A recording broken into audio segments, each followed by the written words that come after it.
Ce projet d'accès vous est présenté par la Fédération des communautés culturelles de l'Estrie. Espace de la diversité. Espace de la diversité. Espace de la diversité. Espace de la diversité présente nos communautés qui bâtissent le patrimoine estrien ainsi que les activités de rapprochement et de socialisation au sein de chacune. Espace de la diversité, une émission de la Fédération des communautés culturelles de l'Estrie. Bienvenue à Espace de la diversité, une émission de la Fédération des communautés culturelles de l'Estrie. Très content d'être encore chez vous aujourd'hui. Et puis merci beaucoup à tous les gens qui font possible cette émission. Bien sûr, à MaTV, c'est la chaîne communautaire de Sherbrooke. Henri, aujourd'hui, on va parler de l'histoire, le mois de l'histoire des Noirs, même si c'est une célébration qui s'est faite depuis 2017, le mois février. Nous avons décidé de faire une émission spéciale sur cette célébration. Oui, nous avons décidé, toute l'équipe de notre émission, de contribuer à notre façon aussi à ce que les gens puissent découvrir les membres des communautés noires qui s'impliquent dans notre collectivité. Et nous avons choisi des personnes qui vont partager avec nous leur expérience, leur vécu et aussi qui vont répondre à nos questions. On vous invite à rester avec nous pendant toute l'émission. Vous allez voir que vous allez bien profiter de cet épisode d'Espace de la diversité avec des invités très, très spéciaux qui vont nous donner des informations très enrichissantes. La Fédération des communautés culturelles de l'Estrie a été fondée en 1994 afin de répondre aux besoins d'intégration des personnes issues des communautés culturelles au sein de la collectivité estrienne. La Fédération des communautés culturelles de l'Estrie est un levier de développement pour notre région. Espace de la diversité, une émission de la Fédération des communautés culturelles de l'Estrie, reçoit aujourd'hui des invités de marque et nous traiterons d'un sujet qui va vous intéresser. Il s'agit du mois de l'histoire des Noirs. Notre première invitée, c'est Mariam Cissé, coordonnatrice de projet à la Fédération des communautés culturelles de l'Estrie. Bienvenue à notre émission. Merci. Le mois de février est dédié à l'histoire des Noirs. Quelle en est la pertinence d'après vous? Merci Henri pour la question. Donc, moi je pense que le mois de l'histoire des Noirs, c'est un moment crucial pour démontrer à toute la communauté, toute la collectivité, l'apport des communautés noires ici au niveau du Québec, si je prends l'exemple du Québec et du Canada. Qui dans l'histoire des Noirs vous a le plus marqué? Bien sûr ma maman, parce que ma maman était une femme très active au sein de notre quartier et elle mobilisait beaucoup de femmes pour les aider justement à sortir de leur situation économique un peu plus difficile. Donc j'ai vu ma maman à l'œuvre, donc je n'ai fait que suivre les traces de ma mère. On parle de plus en plus de l'équité, de l'égalité. Est-ce le mois de l'histoire des Noirs permet-il d'atteindre ces objectifs? Oui, c'est sûr que l'égalité homme-femme et l'égalité aussi entre les femmes, parce qu'il y a la disparité aussi au niveau économique entre les groupes de femmes. Donc, le mois de l'histoire des Noirs sert à démontrer aux yeux de tout le monde, voir qu'il y a des écarts. En tout cas, c'est un peu plus difficile pour les communautés noires. Donc, c'est important d'initier des actions justement pour corriger cette inégalité. Et moi, comme coordonnatrice de projet à la Fédération des communautés culturelles, je milite depuis plusieurs années dans ce sens-là pour qu'il y ait justice sociale. Et quelle est la place de la femme dans ces combats? La femme noire, la femme immigrante en général et la femme noire, bien sûr. Donc, il faut unir nos efforts pour améliorer notre condition de vie. Donc, ça commence par nous-mêmes. En se mobilisant, donc on peut mettre en place des actions, des initiatives. C'est ce qu'on fait ici à la Fédération depuis plusieurs années, donc pour permettre aux femmes immigrantes et aux femmes noires de se prendre en main, parce que c'est à nous d'abord que ça commence notre propre intégration. Et par la suite, on a besoin quand même là d'être accompagné, d'avoir les outils nécessaires pour mieux jouer notre rôle ou prendre notre place dans la société.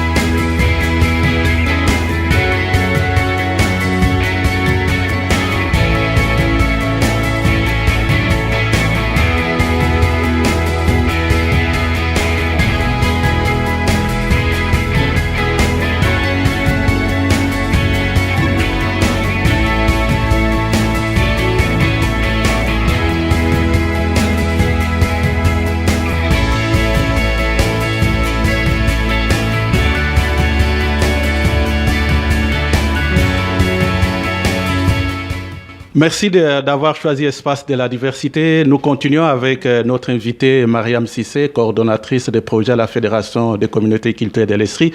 Et notre sujet du jour, c'est le mois de l'histoire des Noirs. Et en votre qualité de responsable du comité femmes de la Fédération, pourriez-vous nous indiquer les défis que la femme a à relever aujourd'hui? La femme a relevé plusieurs défis. D'abord, quand on parle des femmes immigrantes et les femmes noires, d'abord, la première des choses, c'est l'emploi. On sait que toute personne, pour s'épanouir, ça prend un emploi. Donc, les femmes immigrantes, avec toutes les qualifications et tous les diplômes qu'elles ont acquis dans leur pays d'origine, souvent n'est pas reconnues ici. Donc, ça, c'est la première des choses. La deuxième, il y a certaines personnes aussi qui ne parlent pas la langue, ceux qui viennent de s'établir ici parce que c'est le français. Donc, il y en a certaines qui ont cette barrière de la langue. Après ça, il y a tout le volet aussi de la conciliation famille-travail. Et souvent, des femmes immigrantes qui ont des jeunes enfants, et même si elles veulent aller travailler, souvent c'est un peu plus difficile parce que les garderies ne sont pas disponibles. Et souvent, de plus en plus, on voit que des femmes immigrantes occupent des emplois qu'on appelle les emplois atypiques, c'est-à-dire des emplois saisonniers, occasionnels, à temps partiel, donc avec des horaires difficiles aussi. Donc ça prend aussi des garderies qui sont adaptées. Et malheureusement, il n'y en a pas beaucoup. Et ça freine aussi l'épanouissement des femmes immigrantes particulièrement. Vous étiez la première femme noire candidate aux élections municipales. Les défis étaient de taille.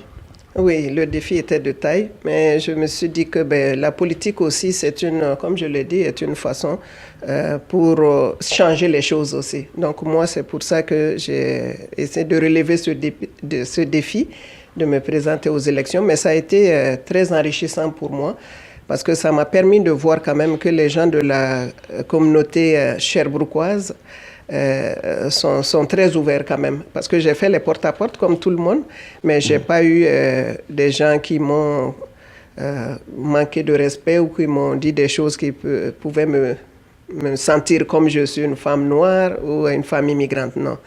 Donc ça a été une très belle expérience et j'invite toutes les femmes qui veulent expérimenter cette expérience de pouvoir se lancer en politique. C'est ça, j'invite beaucoup de femmes à le faire. Saviez-vous qu'entre 10 et 15% des aînés au Québec auraient été victimes de maltraitance? Même si cela ne représente pas un nombre assourdissant, un problème reste un problème. La maltraitance envers les aînés peut prendre différentes formes, telles les violences physiques, sexuelles, psychologiques, financières. Elle peut aussi résulter d'une négligence volontaire ou involontaire. Vous savez, aujourd'hui, on vit un phénomène de vieillissement de la population et certaines études montrent que d'ici les prochaines années, les cas de maltraitance envers les aînés risquent d'augmenter. De là l'importance de nous préoccuper de ce problème. Alors, toi et moi, disons non à la maltraitance. Respectons et valorisons nos aînés.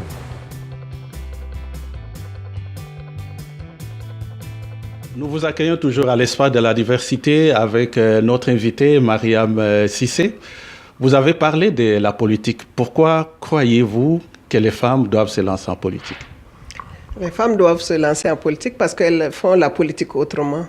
Elles amènent, c'est ça leur façon de voir les choses, elles apportent leur point de vue et les préoccupations aussi. Là, c'est sûr que la politique, il y a quelque chose qui est commun à tout le monde, mais cette particularité de la sensibilité féminine, les femmes vont l'apporter. Exemple, là, ils vont défendre des dossiers comme la conciliation famille-travail parce qu'on sait que c'est beaucoup de femmes. Ce sont les femmes surtout là qui s'occupent encore beaucoup des tâches au niveau de la famille et aussi au niveau des enfants. Et donc, au niveau de la politique, c'est tous des dossiers comme ça que les femmes peuvent amener et en discuter et pour qu'il y ait changement.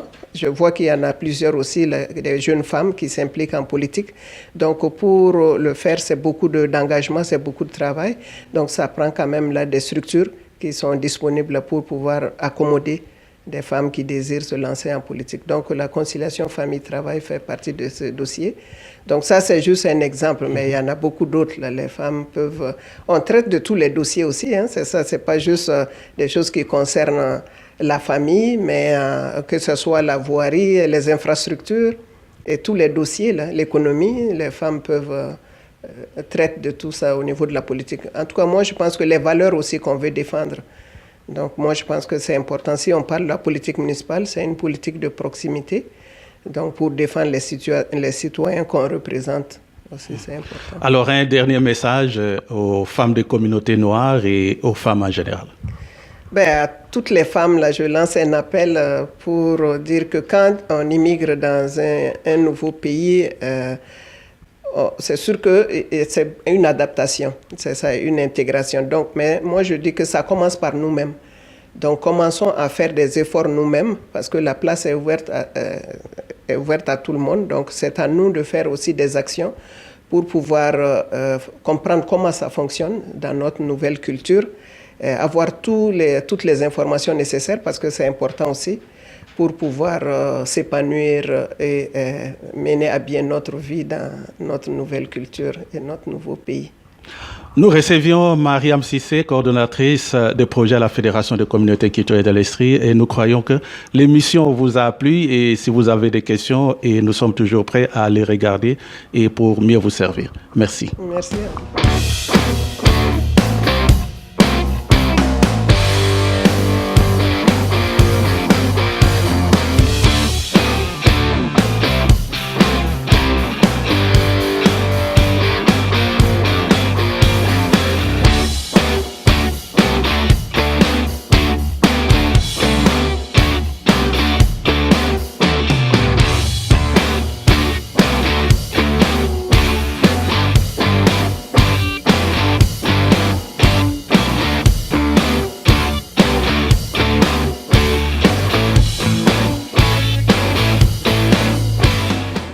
Nous sommes avec Armand Batika, chercheur puis enseignant.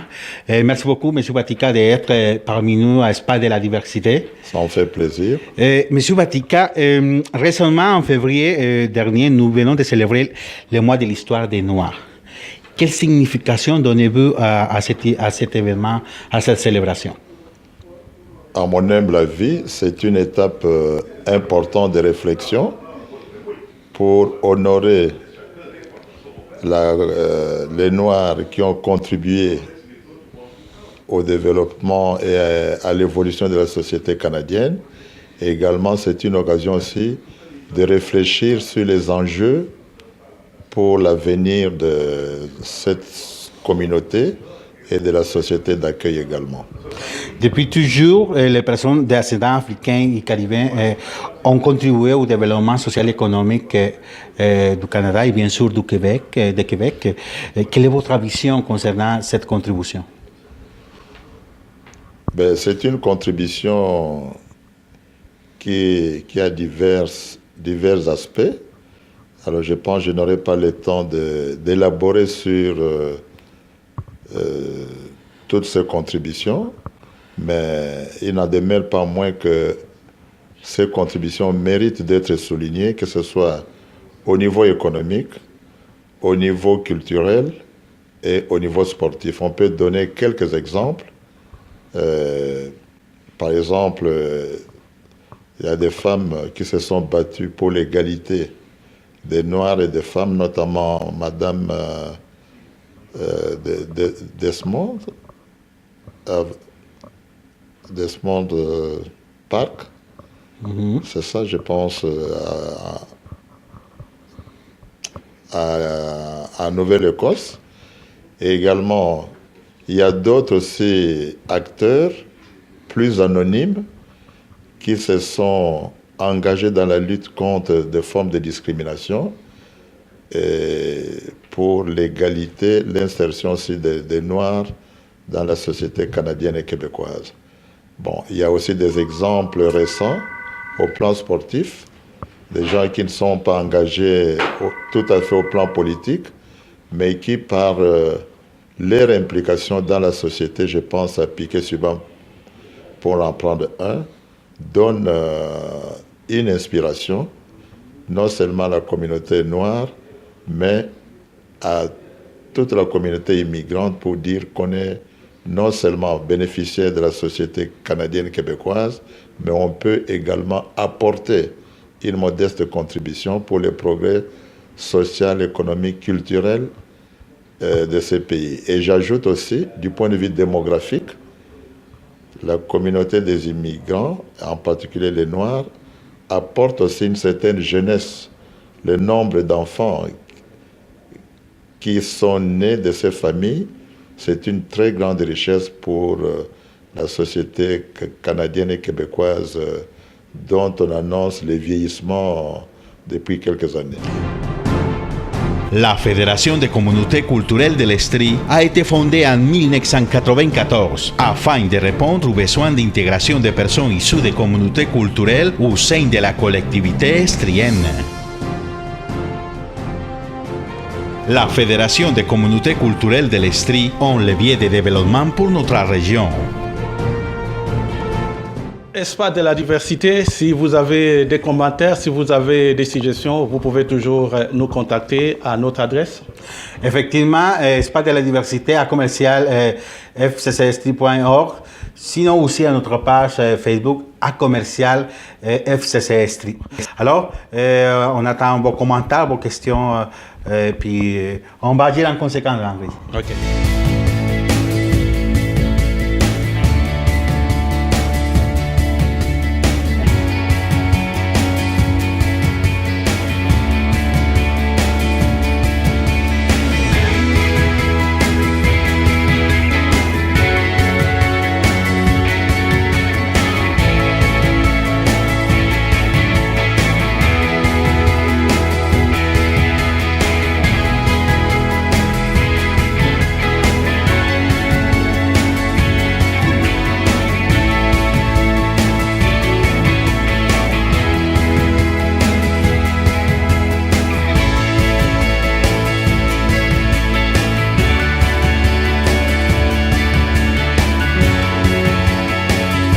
Nous continuons à Espace de la diversité. Notre deuxième invité spécial, Armand Batika, chercheur et enseignant. Monsieur Batika, parlons de participation citoyenne. Pensez-vous que les communautés noires au Québec participent suffisamment dans l'espace public? La question n'est pas facile parce que je dirais qu'il y a des efforts qui sont faits pour voir ces communautés s'impliquer dans la vie politique, la vie économique, la vie culturelle. Ça, c'est une réalité. En revanche, beaucoup de ces ressortissants sont confrontés à des problèmes d'ordre économique, des problèmes de chômage. Donc, ils ont des enjeux très terre à terre. Donc, ces gens-là, la politique n'est pas leur première préoccupation. C'est la recherche du travail, la scolarisation de leurs enfants qui les préoccupe avant tout. Mais en revanche, il y a effectivement des gens impliqués dans leur communauté et également au plan provincial ou bien au plan municipal. On voit de temps en temps des candidats d'origine afro-américaine qui essaient de prendre leur place, des fois avec succès, des fois avec beaucoup de difficultés. Mais c'est ça la démocratie. Alors quand on regarde la ville comme Montréal, Toronto, et au gouvernement du Québec, on voit quelques figures politiques d'origine africaine ou bien haïtienne ou antillaise.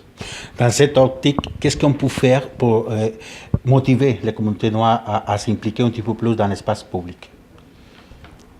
Bon, à mon humble avis, il faut respecter le cheminement de chacun, chacune. Il faut respecter aussi le niveau de prise de conscience de ces gens-là. Il y a des gens qui sont très engagés politiquement. Il faut leur donner la place et également, pas comme des faveurs, mais leur reconnaître le droit comme citoyen de participer à la vie démocratique. En revanche, ceux qui ne veulent pas faire de la politique, qui se lancent dans les sports, dans les entreprises commerciales, dans la vie culturelle, c'est également des contributions, ou même dans la science, ce sont des contributions aussi qui méritent d'être encouragées. Alors qu'on leur donne aussi des moyens pour réaliser leurs rêves et qu'on leur donne aussi les moyens de développer aussi leur potentiel. Parce que la politique, c'est vrai que quelqu'un a dit que si tu ne fais pas la politique va s'occuper de toi, mais tout le monde n'a pas le talent pour la politique. Et tout le monde n'est pas nécessairement intéressé à faire la politique.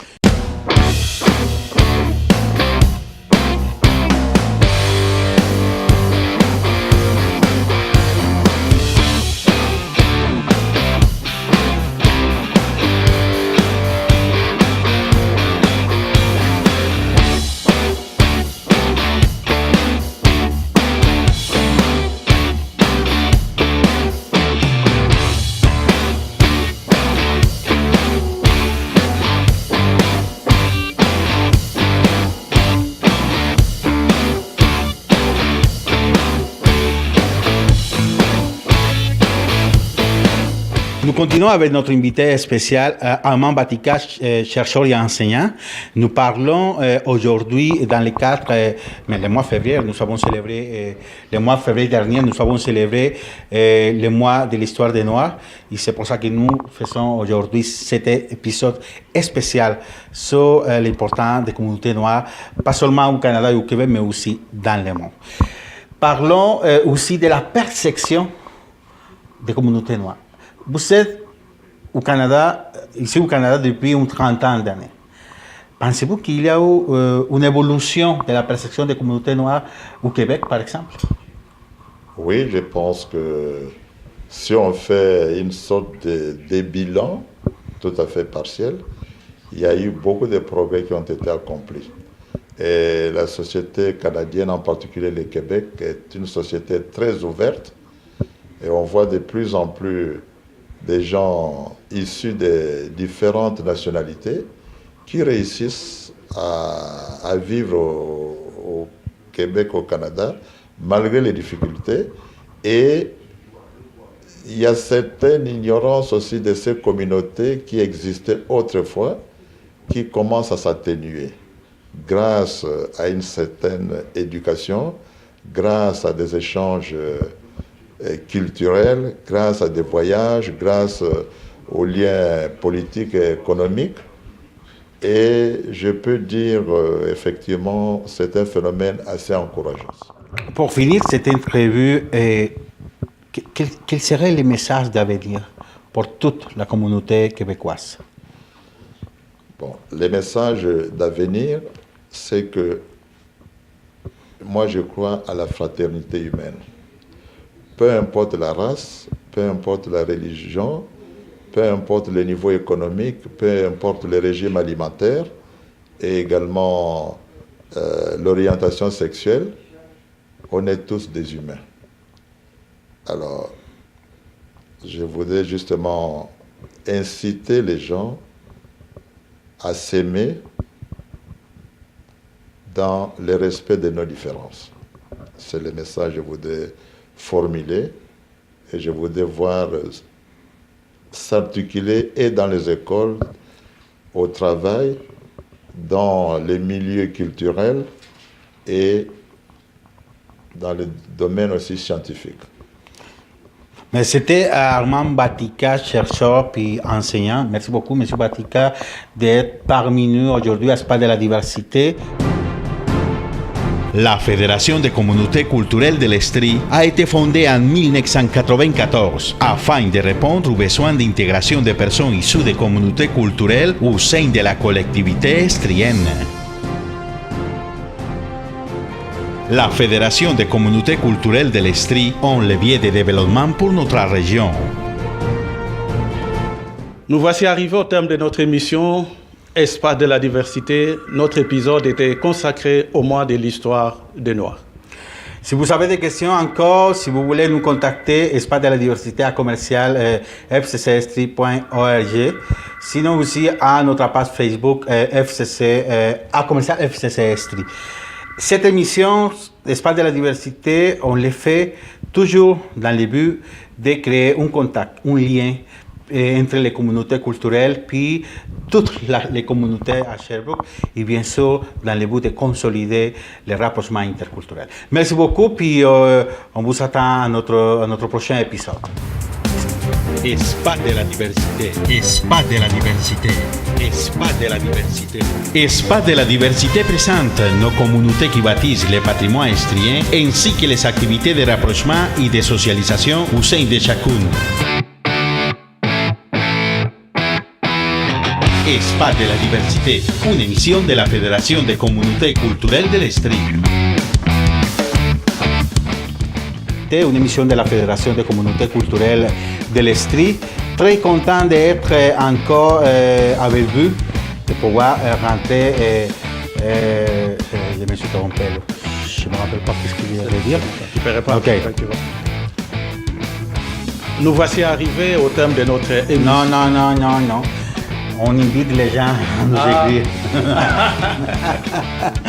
Ok. Tu vas couper. Le montage, tu vas t'enlever toi-même de toute l'émission.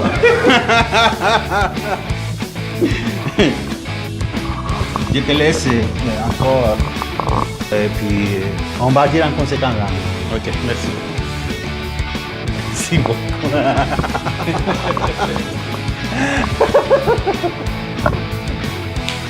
Ok, on va faire là. Je vais couper, on va faire là.